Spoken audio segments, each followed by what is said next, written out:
तो आ गई है वो वीडियो जिसका रहता है आप सभी लोगों को बेसब्री से इंतजार। जी हाँ भैया, 10 टीमें खेलेंगी विश्व कप पर, 4 टीमें बनाएंगी सेमीफाइनल में जगह मेरे यार। और आज के इस वीडियो में हम यही जानेंगे कि मेरी टॉप 4 टीमें कौन सी हैं जो सेमीफाइनल खेल सकती हैं इस साल के विश्व कप का। One of the toughest competition है, सब टीमें फॉर्म में, लगभग कोई भी किसी दिन किसी को भी हरा सकता है, लेकिन फिर भी हम डिकोड करेंगे। 4 टीमें आपके सामने रखूंगा और सच कह रहा हूं, इतनी ज्यादा क्लियरेंस आपको मिलेगी विश्व कप 2023 को लेकर, टीमों को लेकर, वेन्यूज के हिसाब से कौन फेवरेट्स है, कौन आगे निकल रहा है, पोजीशन के हिसाब से इतना ज्यादा आपको यहां पर जो है क्रिस्टल क्लियर ये विश्व कप अब दिखने लगेगा इस वीडियो के बाद कि भाई आपको मजा ही आ जाएगा, क्लैरिटी एकदम आ जाएगी। तो इसीलिए आप वीडियो को लाइक, चैनल को सब्सक्राइब कर दीजिए ताकि इस तरीके के इंटरेस्टिंग एनालिसिस हर एक दिन आप लोगों तक पहुंचे, क्योंकि सिर्फ क्रिक पॉइंट पर ही ऐसी यहां पर चीजें, ऐसे एनालिसिस देखने को मिलते हैं। तो चलिए शुरुआत करते हैं और सबसे पहले हम उन टीमों को अलग कर देते हैं जो क्वालिफाई नहीं करेंगी या जिनके लिए बहुत ही ज्यादा मुश्किल है, तो फिर हमारे लिए चीजें आसान हो जाएंगी। अब आपको पता ही है कि भाई क्वालिफाई करने के लिए कम से कम इस विश्व कप में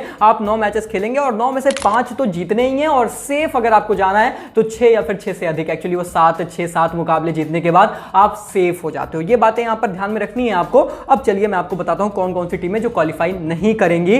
उसमें सबसे पहले नाम आता है नेदरलैंड्स टीम का। अब देखिए क्या एक्सप्लेनेशन दूं, आपको भी पता है कि औपचारिकता ही है, इतनी टफ टीमें सामने है ना कि मतलब अगर ये बहुत बड़े बड़े अपसेट्स कर दे, वो भी लगातार कर दे, तो ही ये जा सकते हैं, नहीं तो चांसेस लगभग यहां पे 10%, 5%, एक्चुअली 0% ही है, तो ज्यादा डिबेट करने का कोई अर्थ नहीं। अब दिक्कत ये है ना कि बांग्लादेश की स्ट्रेंथ वो इनके स्पिनर्स, ऑलराउंडर्स ही हैं। इनको स्पिन फ्रेंडली सरफेस मिली कितनी है, वो सिर्फ एक दिल्ली में और एक चेन्नई में। चेन्नई में वो भी आप न्यूजीलैंड से खेल रहे हैं, न्यूजीलैंड में Devon Conway, Mitchell Santner, Chennai में और अच्छे से जानते हैं मतलब इस सरफेस को कि यहां पर कैसे खेलना रहता है, कैसे जीतना रहता है। और वहीं पर जब आपको दिल्ली मिल रही है तो आप फिर श्रीलंका के अगेंस्ट खेल रहे हो। मैं कहता हूं आप श्रीलंका से जीत भी गए, फिर भी बांग्लादेश यार पुणे में ऑस्ट्रेलिया को कैसे हराएगी, उसके ऊपर आप देखते हैं तो साउथ अफ्रीका को वानखेड़े में कैसे हराओगे, पुणे में इंडिया को कैसे हराओगे, देन आप कैसे हराओगे इंग्लैंड को धर्मशाला में।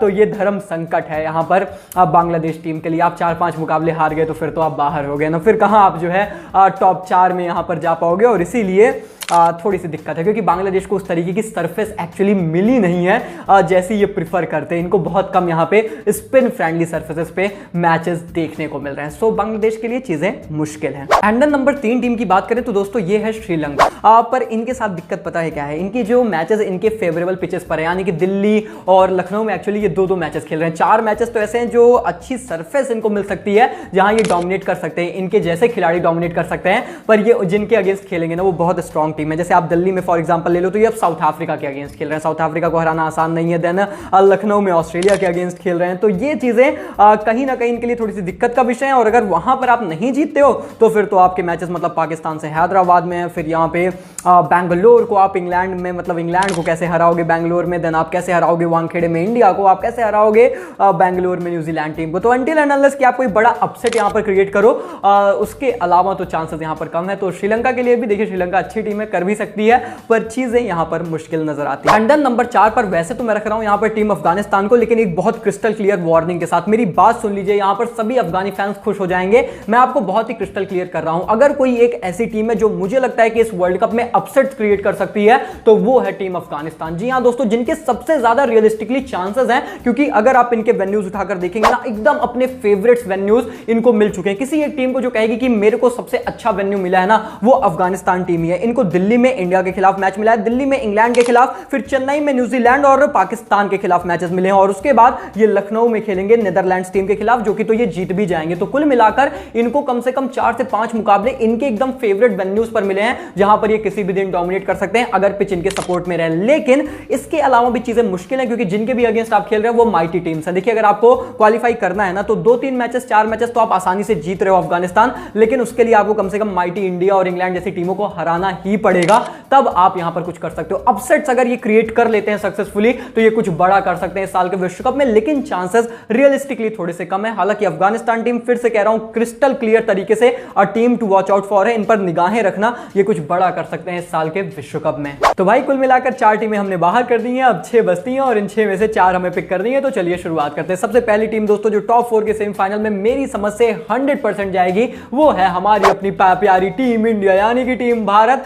100% क्वालिफाई करेंगे। क्योंकि दोस्तों अगर आप इनके मैचेस उठाकर देखते हैं तो इंडिया ऑस्ट्रेलिया चेन्नई में ट्रिकी मैच है, चलो मैं छोड़ देता हूं, लेकिन इंडिया अफगानिस्तान को दिल्ली में हरा देगी। मुझे पता है वहां पर भी कुछ हो सकता है, पर पहला मतलब अभी शुरू के मैचेस रहेंगे दिल्ली में और नई तरीके से चीजें तैयार हुई हैं, आराम से आप हरा देंगे अफगानिस्तान को। उसके बाद आप पाकिस्तान को अहमदाबाद में हरा देंगे, पुणे में बांग्लादेश को हरा देंगे, लखनऊ में इंग्लैंड भी फंस जाएगी, वानखेड़े में श्रीलंका, देन बैंगलोर में नीदरलैंड भी हार जाएगी। तो कुल मिलाकर 6 से 7 मैचेस ना आराम से ये टीम यहां पर जीतने वाली है। इस तरीके से पूरा इनका मतलब डिजाइन भी हुआ है, आप कह सकते हैं time table. It is going to be an very easy thing for team India to be very honest. जिस तरीके की टीम है, जिस तरीके से प्रदर्शन आ रहे हैं, 6 से 8 मैचेस हमारे लॉक एंड लोडेड हैं, जिसको हम जीत रहे हैं यहां पर जो है कह सकते हैं आप लीग स्टेज में। तो इंडिया तो क्वालिफाई करेगी। और उसके बाद नंबर 2 पर आती है, एक्चुअली मैं यहां पर पहले न्यूजीलैंड रख रहा था, मैं आपको ईमानदारी से बताऊं, और फिर मैंने यहां पर उनके मैचेस देखे, मैंने और टीमों को देखा, फिर मैं यहां पर टीम इंग्लैंड के साथ जा रहा हूं। अब आप बोलेंगे इंग्लैंड के साथ किस लिए जा रहा हूं, क्योंकि ये ना बहुत सारे मैचेस अपने फेवरेबल ग्राउंड्स पर खेल रहे हैं। सबसे बड़ा एडवांटेज इंग्लैंड को यह है कि देखिए इनकी गेंदबाजी उतनी मजबूत नहीं है, ये मुझे पता है। इनकी जो स्ट्रॉन्ग पॉइंट है वो इनकी बल्लेबाजी है। हमने कंपैरिजन किया था इंडिया वर्सेस इंग्लैंड, आपने देखा होगा, नहीं देखा है तो आई बटन में दे रहा हूं, वहां पर आप इसको डिटेल में समझ सकते हैं, अच्छे से समझ सकते हैं। अब इनके साथ प्रॉब्लम, इनके साथ एक्चुअली पॉजिटिव ये है कि इनके जितने मैचेस हैं ना वो बहुत फेवरेबल वेन्यू पर है। पहले इनका पहला मैच अहमदाबाद में है, इंग्लैंड न्यूजीलैंड कड़ा मैच होगा। देन धर्मशाला में आप बांग्लादेश से खेल रहे हैं, आप वहां पर भी तेज गेंदबाजी को मदद रहेगी, आप उनको हरा देंगे। दिल्ली में अफगानिस्तान से थोड़ा ट्रिकी मैच हो सकता है, फिर वानखेड़े में साउथ अफ्रीका से, ये भी आपके फेवर में है। बैंगलोर तो श्रीलंका में एकदम आपके पक्ष में ही है। और उसके बाद अहमदाबाद से जब आप ऑस्ट्रेलिया में खेलेंगे, अब ये भी देखिए ऐसी पिच है जहां पर आप ये नहीं कह सकते कि ऑस्ट्रेलिया जीत ही जाएगी, तो इंग्लैंड यहां पर भी उनको हरा सकती है। देन पुणे में आप नीदरलैंड को हरा ही देंगे, ईडन गार्डन में आप पाकिस्तान को हरा देंगे। तो इंग्लैंड के लिए यहां पर चीजें बहुत सॉर्टेड नजर आती हैं। मुझे लगता है इंडिया के बाद ये हॉट फेवरेट है। और उसका सबसे बड़ा कारण जैसा मैंने बताया, पिचेस ऐसी इनको मिल रही हैं जो इनको ज्यादा परेशान नहीं करेंगे, इनके पक्ष में ही इनफैक्ट जाएंगी। अब हो सकता है कि सामने वाली टीम भी चली जाए, क्या पता कोई बड़ी पारी आ जाए, पर ओवरऑल फायदा इंग्लैंड टीम को है। तो I think they are definitely going to make it to the top 4, ऐसा मुझे प्रतीत होता है। और इसके बाद दोस्तों तीसरी टीम, अब वैसे मैं आपको एक फन फैक्ट बताता हूं। पहले मुझे लग रहा था कि ऑस्ट्रेलिया क्वालिफाई नहीं करेगी टॉप 4 के लिए, लेकिन जब मैंने सारे मैचअप, सारी कंडीशंस को बहुत डीपली एनालाइज किया है, मुझे लगता है टीम ऑस्ट्रेलिया फेवरेट्स हैं। जी हां दोस्तों, मुझे लगता है कि ऑस्ट्रेलियन टीम यहां पे इस बार भी आपको टॉप 4 में देखने को मिलेंगे। और वैसे भी पता है आपको, ये नए लेवल की ऑस्ट्रेलिया बन जाती है जब आप इनको वर्ल्ड कप में देखते हैं। आप इनको ये बायलैटरल सीरीज से कंपेयर मत करिए, ये वर्ल्ड कप में ना कुछ अलग ही ऑस्ट्रेलिया नजर आती है, और वो आपको इस बार भी देखने को मिल सकता है। और सबसे बड़ी बात आप देख रहे हो कि वेन्यूज का कितना इंपैक्ट पड़ रहा है। इंग्लैंड फेवरेट्स कैसे बन गए, क्योंकि वेन्यू का खेल है, वो ऑस्ट्रेलिया के साथ भी आपको देखने को मिलेगा। इंडिया ऑस्ट्रेलिया चेन्नई में ये ट्रिकी मैच है, यहां पर इंडिया भी जीत सकती है। लेकिन इसके बाद जब आप देखेंगे तीसरा मैच इनका, जैसे ऑस्ट्रेलिया से श्रीलंका में खेलेंगे, अब देखिए ऑस्ट्रेलिया श्रीलंका लखनऊ की पिच पर आप कहते हैं कि ऑस्ट्रेलिया निकाल लेगी, क्योंकि लखनऊ में शुरू में भी इतना ज्यादा मदद नहीं मिलेगी। और याद रहे कि लखनऊ की पिच ना फिर से बनी है, अब वहां पे थोड़ा सा उसको अच्छा करने की कोशिश की गई है। उसके बाद बैंगलोर में पाकिस्तान, आप देखिए आप ऑस्ट्रेलिया जीत जाएगी 100%। यहां पे बैंगलोर में तो मतलब थोड़ा मुश्किल होगा किसी को पाकिस्तान जैसी टीम को ऑस्ट्रेलिया को हराना। देन दिल्ली में आप नीदरलैंड को हरा देंगे, आप अहमदाबाद में ऑस्ट्रेलिया इंग्लैंड भी कड़ी टक्कर होगी। देन वानखेड़े पे आप अफगानिस्तान को हरा देंगे, आप पुणे में बांग्लादेश को हरा देंगे। तो 5 से 6 मैच ना सीधा सीधा यहां पर ऑस्ट्रेलियन टीम जीत रही है, जो मुझे दिख रहा है। अंटिल एंड अनलेस की कोई बड़ा अपसेट ना देखने को मिले, Australia are sure shot favourites top 4 के लिए। मतलब टॉप 4 में तो जाएंगे ऐसा मुझे प्रतीत होता है। बहुत सारे यहां पर फैंस का ये मानना नहीं है, वैसे कुछ लोगों का कहना है कि ऑस्ट्रेलिया नहीं जाएगी, पाकिस्तान यहां पे ज्यादा डोमिनेटिंग है। मुझे ऐसा नहीं लगता है। और ऐसे में दोस्तों जब आप बात करते हैं यहां पर चौथी team, last but not the least team, बहुत ट्रिकी है दोस्तों, बहुत ट्रिकी है। मैं ज्यादा टाइम आपका नहीं लूंगा। मैंने पर्सनली यहां पर न्यूजीलैंड टीम को रखा है, लेकिन न्यूजीलैंड के मैचेस ना ट्रिकी जगहों पर हैं, और एक्चुअली उनके जो यहां पे फंसने वाले मैचेस है ना, वो मतलब टफ अपोजिशंस के अगेंस्ट टफ पिचेस पर इनके पड़ रहे हैं, ये मैंने नोटिस किया है। लेकिन क्योंकि जिस तरीके का ट्रैक रिकॉर्ड रहता है टीम न्यूजीलैंड का आईसीसी इवेंट्स में, और जिस तरीके से ये परफॉर्म करते हैं, मैं न्यूजीलैंड टीम को एडवांटेज दे रहा हूं। मैं उनको कह रहा हूं कि वो निकाल सकते हैं, वो टॉप 4 में जा सकते हैं। लेकिन एक टर्म एंड कंडीशन के साथ ध्यान से सुन लीजिएगा, वो चौथी टीम साउथ अफ्रीका भी हो सकती है, अगर वो न्यूजीलैंड को या फिर इंडिया को पुणे या फिर ईडन गार्डन में हरा देते हैं। उसके अलावा मैंने साउथ अफ्रीकन टीम के पूरे वेन्यूज और मैचेस को खंगाले हैं, कम से कम 5 मैचेस ये आसानी से जीत रहे हैं। लेकिन 5 पे बहुत ज्यादा श्योरिटी नहीं होती है, 4 से 5 मैचेस पे उतनी श्योरिटी नहीं है। अगर ये ऐसा कर देते हैं तो वो चौथी टीम साउथ अफ्रीका बन जाएगी, क्योंकि न्यूजीलैंड अगर यहां हार गई साउथ अफ्रीका से